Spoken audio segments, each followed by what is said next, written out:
That's Chris Pipi. Pipi's the street name. He's stealing a flagpole that was blown down.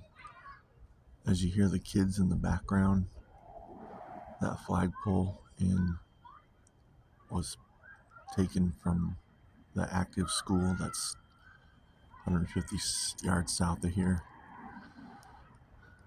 I doubt he had permission.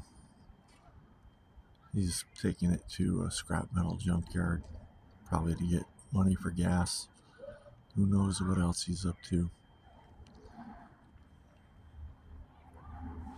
So this message is for Lance, the principal of Beehive. It's also for Jeff Terry, the assistant property manager for Red Tail Developments. And this is what Pipi does.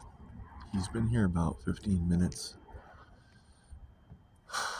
And we're pretty sure he's the one who took our rock truck chains, which are metal, cut out the allegedly took the box truck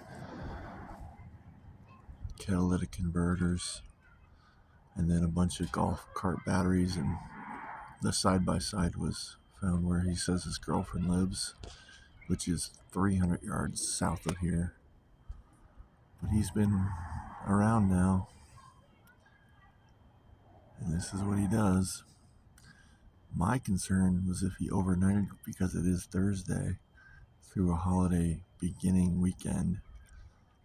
He could clip the fence and pull golf carts if he has a trailer with his RV. But he's pretty much a menace. The cops know what he's up to. And it's